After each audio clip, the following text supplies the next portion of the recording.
Hello à tous, ici Claire Virose et bienvenue dans un nouvel épisode d'Oser la reconversion, le podcast dédié à la reconversion professionnelle à quelques stades qu'elle en soit.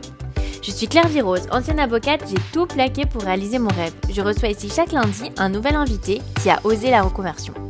Bonne nouvelle, le podcast Oser la reconversion a maintenant une page Instagram. Retrouvez-nous sur @oser la reconversion et vous pouvez aussi suivre les actualités du podcast sur le groupe Facebook dédié aux auditeurs. Je vous mets le lien dans la description de l'épisode.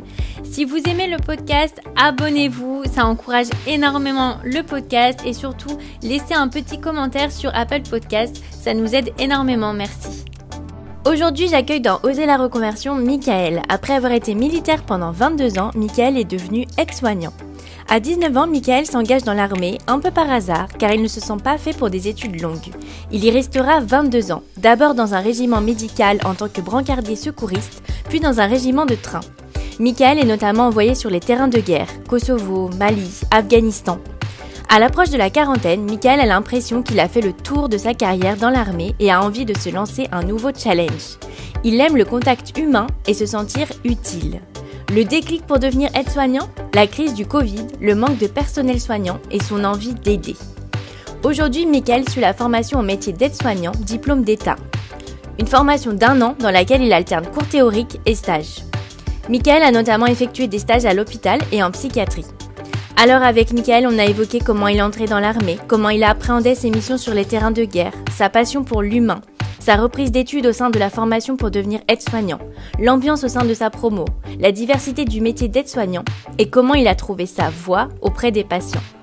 Si vous aussi vous souhaitez devenir aide-soignant, les inscriptions sont en cours dans la région Grand Est pour commencer la formation dès le mois d'août. La région Grand Est peut prendre en charge, sous certaines conditions, votre formation d'aide-soignant. Je vous mets le lien dans la description de l'épisode pour s'inscrire et découvrir les financements, bourses, proposés par la région Grand Est. Mais je vous en dis pas plus et laisse place à ma conversation avec Michael. Bonjour Michael, bienvenue dans Oser la reconversion, je suis ravie de t'accueillir. Bonjour. Alors, est-ce que tu peux nous dire quel est ton métier actuel ? Alors pour l'instant, je fais une formation d'aide-soignant. Alors, tu es en train de te reconvertir, donc c'est super intéressant parce que tu vas nous raconter à la fois comment tu en as eu envie et aussi la formation. Avant ça, tu as exercé un tout autre métier pendant 22 ans. Est-ce que tu peux nous raconter ce que tu faisais avant ? Oui, c'est ça. Du coup, pendant 22 ans, j'ai été militaire de carrière. Alors, qu'est-ce que tu faisais exactement comme militaire ? À quel âge tu as commencé ? Puis à peu près, comment ça s'est passé ton évolution ? Oui, j'ai commencé à 19 ans. J'étais sur Metz au début dans un régiment médical.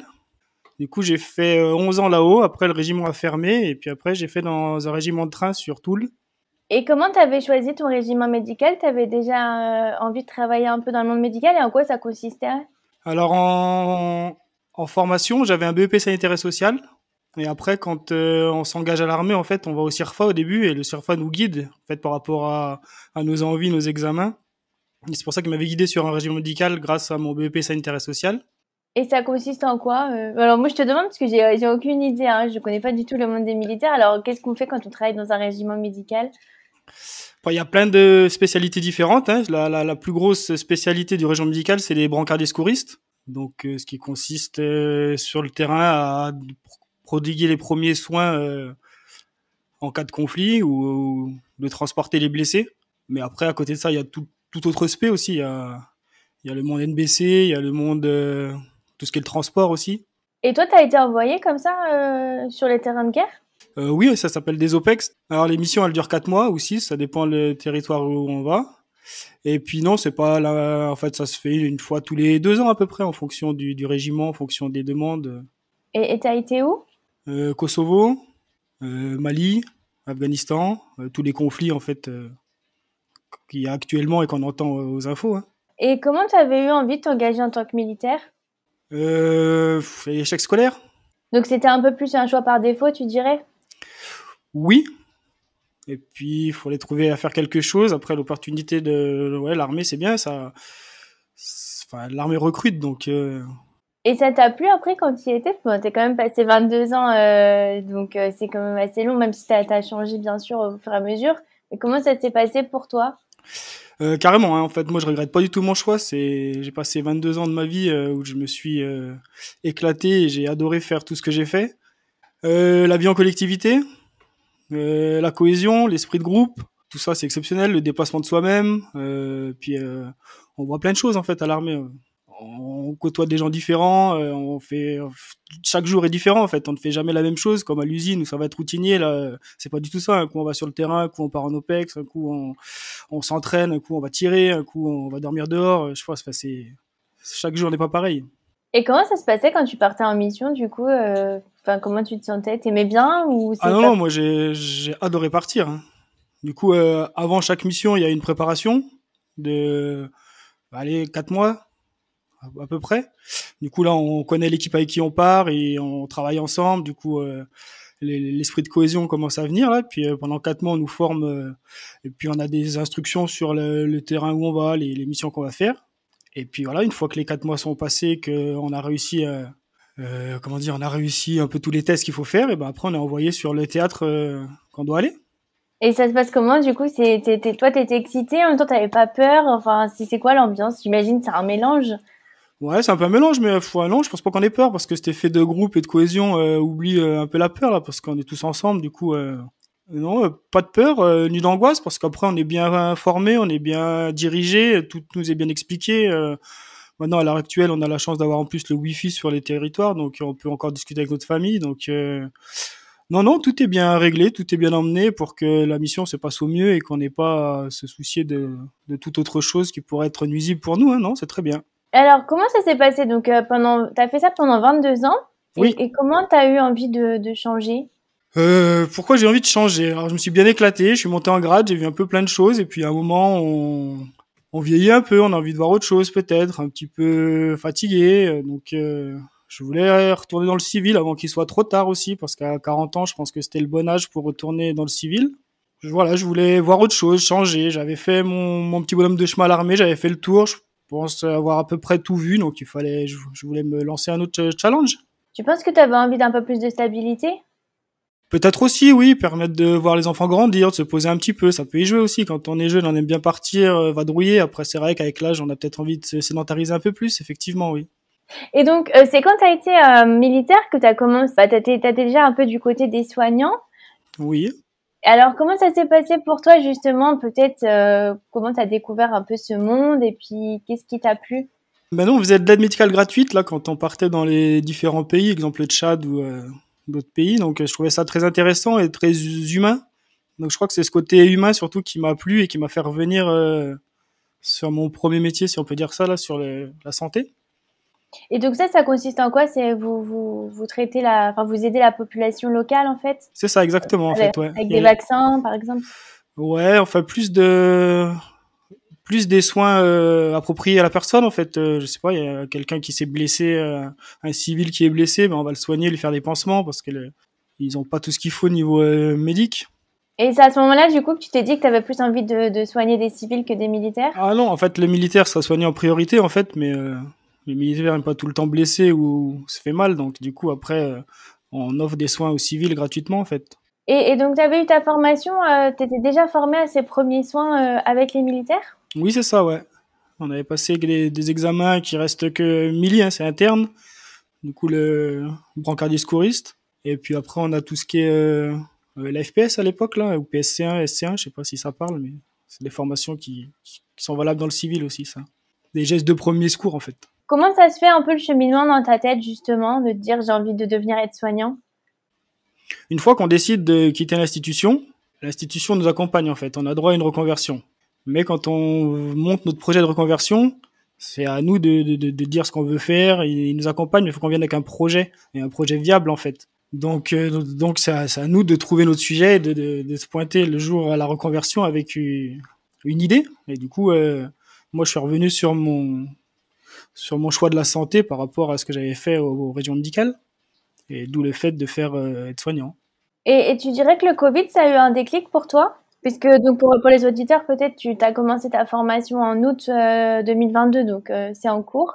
Tout à fait ça, oui.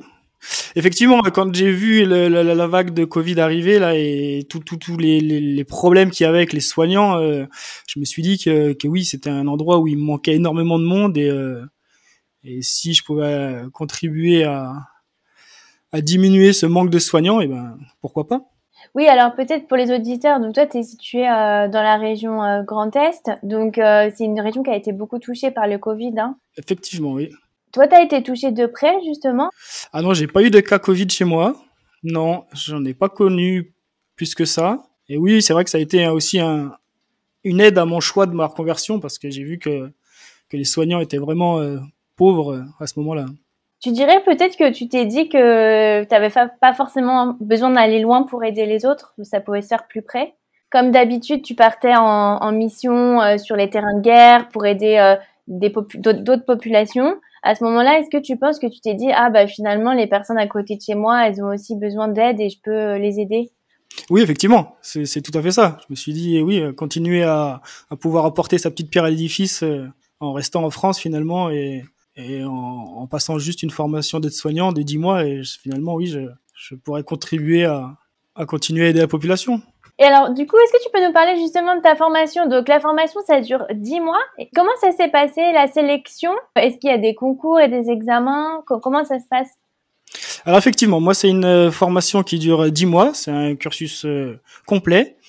Du coup, il y a plus d'examen écrit pour l'entrée, c'est juste une lettre de motivation plus un CV qui est envoyé.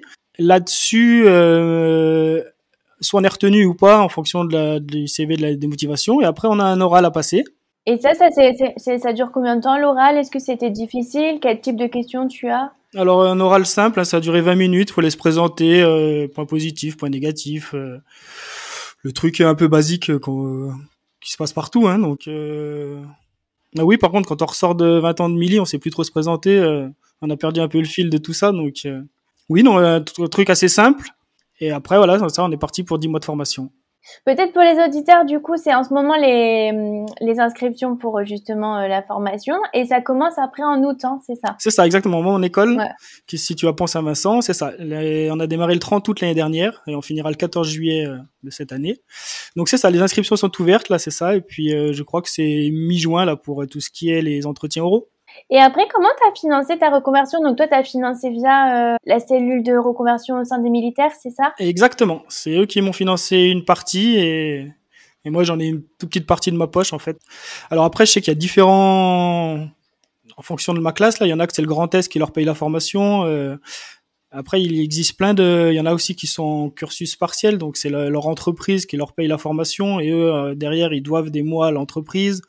Enfin, il y a faut que les gens ils se renseignent, mais il y a plein de choses faciles pour accéder à l'école d'aide-soignant pour ne pas payer la formation et continuer à être rémunéré pendant cette formation, oui. Oui, c'est vrai qu'il existe des bourses via les régions et aussi il y a des dispositifs avec Transition Pro notamment pour financer sa reconversion. Et donc toi, justement, dans ta classe, il y a beaucoup de personnes qui sont en reconversion. 3-4, il me semble, je sais pas trop. On est une classe de 28. Et sinon, c'est plutôt assez jeune, plutôt sortie de bac. C'est ça, oui, la classe est assez jeune, sortie de bac. Après, on a, oui, quelques reconversions pro, puis et puis voilà, oui, des gens souvent qui travaillaient en tant qu'aide-soignant, mais qui n'avaient pas le diplôme, du coup, qui sont financés par leur entreprise. Et comment est l'ambiance dans ta classe, justement? Comment ça s'est passé pour toi de te retrouver avec des gens plus jeunes et puis aussi de te retrouver dans des études? Alors, les études, c'était un peu compliqué au début. Après, on s'y fait, hein, ça reste agréable parce qu'on apprend des choses, plein de choses. L'ambiance de classe est très bonne, hein, c'est bien mélangé, tout se passe bien. J'appréhendais un petit peu au début, mais ça s'est bien placé. On vient tous de milieux différents, chacun a son vécu et son expérience, et finalement de mélanger un peu tout ce beau monde, ça nous fait une classe avec une très bonne ambiance et très chaleureuse. Oui, c'est ça qui est assez marrant, c'est que finalement tu retrouves un peu la camaraderie du monde militaire. Oui, finalement oui. Moi j'avais déjà mes 2 camarades heureusement et puis oui, finalement ça nous refait une petite cohésion, une petite camaraderie effectivement, oui, c'est ça. Et même dans les hôpitaux, tu ressens un peu ça, cette ambiance, tu vois, le côté une fois que tu mets la blouse, bah t'as plus de justement j'ai envie de dire, il y a plus trop de classe sociale ou voilà, tout le monde est égaux et là pour soigner les personnes. Oui, effectivement, c'est ça. Comme on le dit, on est en cohésion avec l'infirmière, donc ça revient un peu dans le monde Milly où on bosse ensemble et qu'on est obligé d'être plusieurs pour avancer. Là, c'est pareil. On est obligé d'avoir une relation avec l'infirmière, donc effectivement, on retrouve ce côté cohésion comme à l'armée. Et comment est le rythme? Parce que vous avez à la fois une formation théorique et pratique. Oui. Comment ça se passe à peu près? T'as combien de temps de stage pour combien de temps à l'école? Alors c'est pas fixe, hein. Au début, on a fait, je crois, 2 mois d'école plein. On est parti sur un stage de 5 semaines. On est retourné une grosse partie à l'école. On a refait un stage de 5 semaines. Et puis là, ça va devenir un peu moins d'école et plus de stages. En gros, et on a 4 stages, 3 de 5 semaines, les derniers de 7. Et puis entre temps, c'est l'école. Mais au début d'année, on a plus de théorie. En fin d'année, on est plus basé sur moins de théorie et plus de stages, quoi. Et vous faites vos stages où? Alors l'école nous les choisit, mais si on a un établissement qui nous plaît et qu'on a envie de voir un milieu en spécifique, il faut juste leur demander, puis les démarches sont faites pour trouver les stages adéquats et ce qui nous plaise. Après, faut bien se dire que l'EHPAD est obligatoire, hein, c'est un des stages, dans les 4, c'est un des stages obligatoires. C'est le seul qui est obligatoire? Oui. Et toi, t'as fait des stages où pour le moment? Alors j'ai fait un stage à Gentilly, dans un hôpital, à l'UMP, l'unité de médecine polyvalente. Les gens ils connaissent. Ça touche un peu à tout, du coup, j'imagine. C'est un peu tout à fait ça, hein. C'est les sorties des urgences, en fait, quand les gens ils attendent un placement ou pour désengorger un peu les urgences, ils vont à l'UMP, en fait. Donc effectivement, il y a tout type de public, tout type de pathologie, très intéressant. Et j'ai fait un stage après mon deuxième dans un hôpital psychiatrique. Très intéressant aussi. Complètement différent, c'est une autre approche du patient, c'est intéressant. Moins de soins techniques, beaucoup plus de relationnel, très intéressant aussi.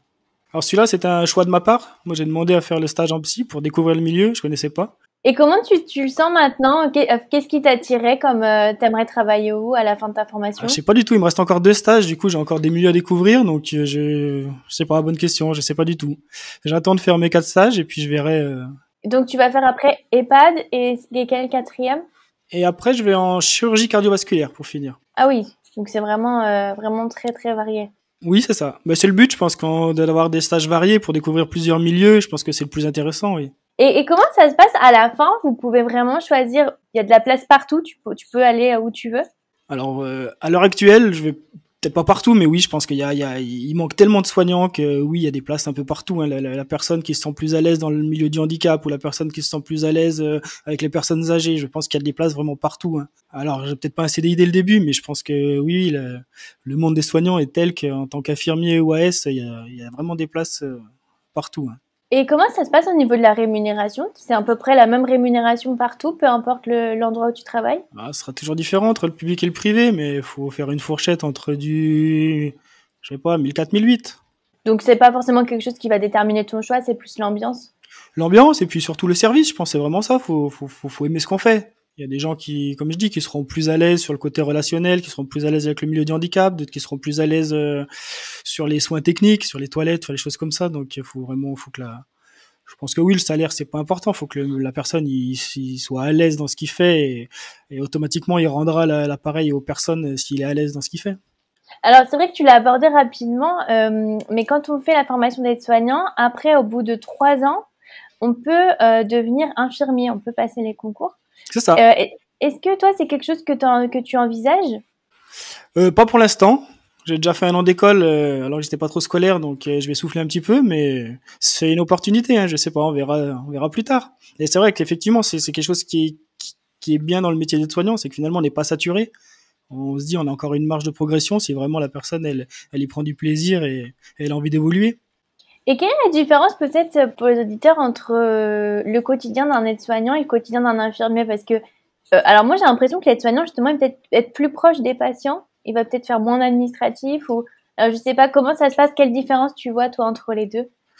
Alors effectivement, on dit toujours que l'aide-soignant c'est les yeux de l'infirmier parce qu'effectivement on est un peu plus proche de le patient que l'infirmier parce qu'on fait plus de soins techniques. Je prends l'exemple de la toilette par exemple, mais on travaille en binôme avec l'infirmier en fait en fonction de certains services. Donc il y a des services où l'aide-soignante ou l'aide-soignant et l'infirmière sont indissociables, ils vont rester ensemble en binôme toute la journée.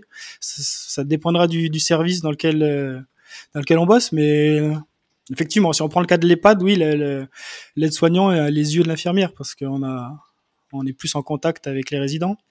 Et alors, quelle est une journée type pour toi en stage? Alors, c'est peut-être un peu compliqué, mais Ah, c'est compliqué là.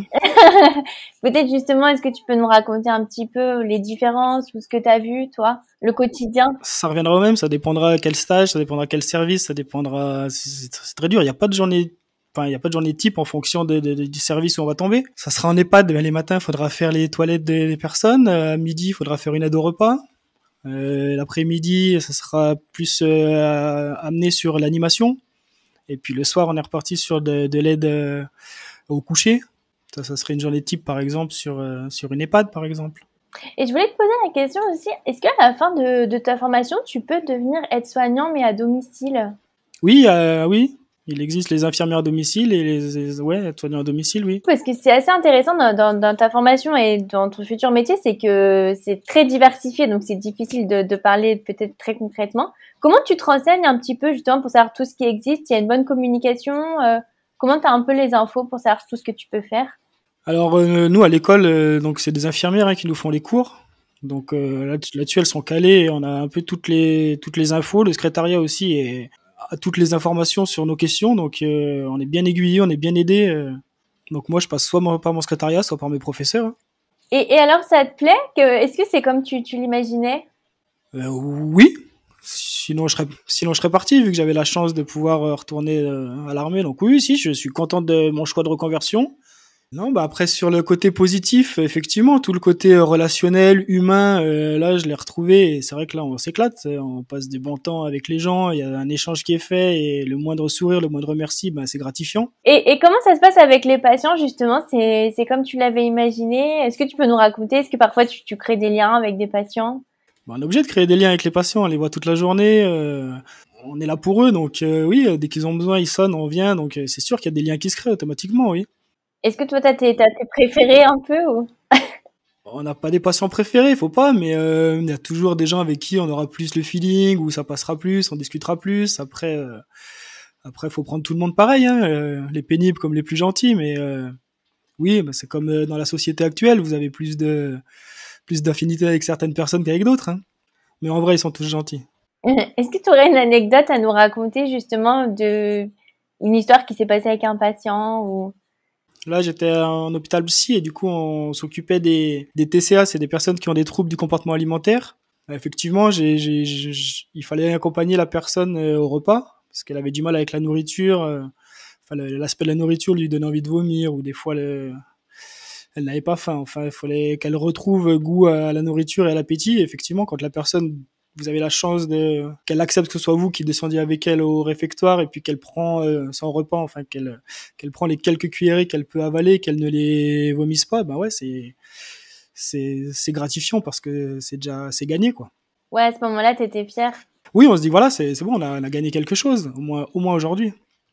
Bah, c'est super émouvant en tout cas comme histoire. Et toi, t'es fière du coup de ta reconversion? Comment le vit ta famille, ton entourage? Qu'est-ce qu'ils en pensent? Oh, oui, ben oui, tout le monde est un peu fier parce que faut se refaire à 40 ans, se relancer, c'est pas facile, hein. Donc oui, oui, oui. Puis maintenant ils savent que je serai un peu plus présent, donc oui, tout le monde est content et puis c'est une nouvelle vie qui commence. Qu'est-ce que t'as trouvé difficile justement dans ta reconversion, toi? Oh, je le trouve encore difficile, hein, c'est quand même l'école, hein, ça demande de l'investissement, ça demande du temps, ça demande des révisions. Quand on a quitté le milieu scolaire depuis quelques années, c'est vrai que c'est un peu dur à s'y remettre. Alors moi, j'étais pas un champion du monde quand j'étais à l'école, donc c'est peut-être le plus dur. Je m'éclate en stage, après l'école, j'ai un peu plus de mal. Et t'as l'impression que ça va de mieux en mieux? Oui, en fait, j'aime aller à l'école parce qu'on apprend plein de choses, en fait. Après, c'est plus quand il faut restituer, quand il y a des modules à valider, c'est un peu plus, enfin, faut se concentrer, faut. Ouais. Après, dis-moi, c'est assez rapide, c'est ça qui est bien. T'as l'impression que ça passe vite? Dis-moi, ça passait, oui. Là, on est à la moitié de la formation, et j'ai rien vu passer. Oui, oui, ça passe très très vite, hein. Stage école, ça va super vite, hein. T'as hâte de rentrer dans le monde professionnel pour de bon, quoi. Ah oui, j'ai hâte, c'est sûr, oui. Enfin, comme toutes les formations, je pense qu'on a hâte que ça se finisse, parce que ça reste intense, hein. Sur 10 mois, on en prend de la courge, hein. Donc oui, plus vite ça sera fini, et plus vite on pourra mettre en œuvre tout ce qu'on a appris. Et c'est vrai enfin, moi, je m'éclate plus en stage qu'à l'école, donc je me dis qu'une fois que je serai dans mon milieu pro, je serai mieux, quoi. Ouais. Bah, c'est bon signe parce que si on s'éclate en stage, c'est que c'est fait pour toi. Quel conseil tu donnerais aux auditeurs qui auraient envie de se lancer dans la formation d'aide-soignant? Eh ben, faut y aller.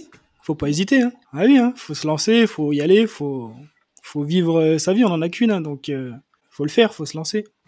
Et qu'est-ce que tu dirais, tu penses qui aurait pu t'aider, toi, justement, tu vois, comme tu avais un peu peur de reprendre tes études et tout ça, tu vois, si tu pouvais donner un conseil pour justement un peu dépasser cette peur?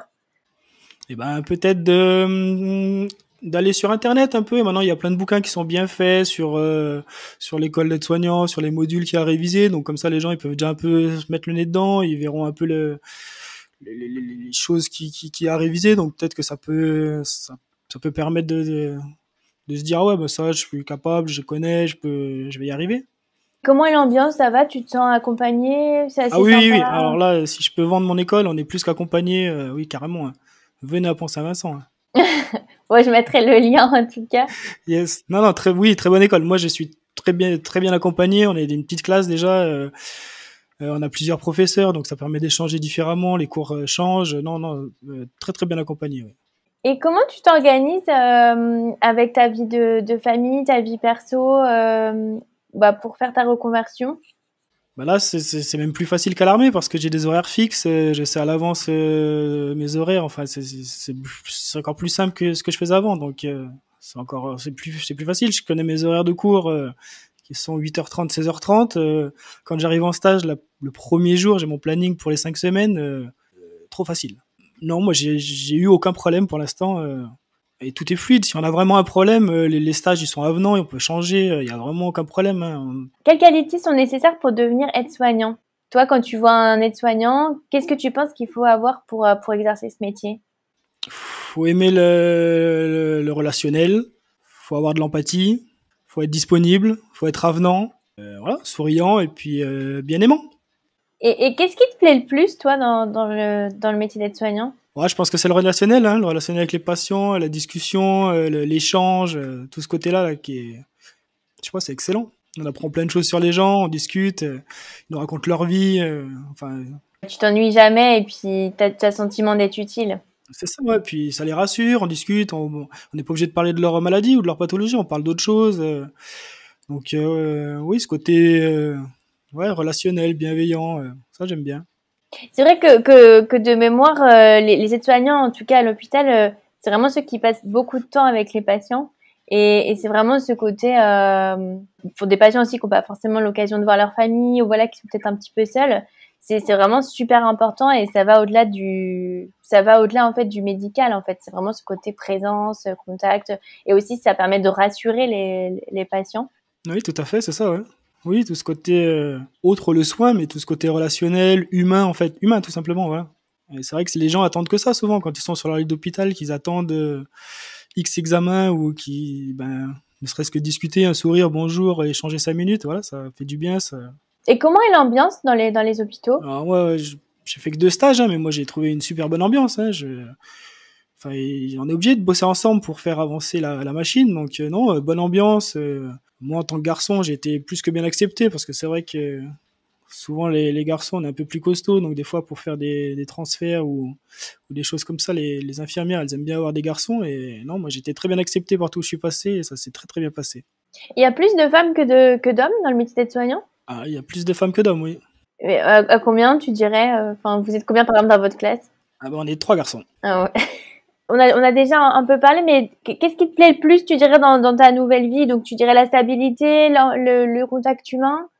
Oui, la diversité du métier même, parce que, comme je disais, il y a des places partout. La personne qui se sent plus à l'aise sur faire des toilettes et qui se sent plus à l'aise avec la personne âgée, il a le choix là. Celui qui est plus à l'aise avec les personnes, je sais pas, les troubles autistiques, il peut se spécialiser sur l'autisme. Enfin, enfin, toutes les pathologies qu'on connaît, la personne peut choisir. Je sais pas, celui qui aime la chirurgie cardiovasculaire, que c'est son truc, ben, enfin, il y a tellement de milieux, en fait, finalement, que je pense que ça, c'est super, quoi.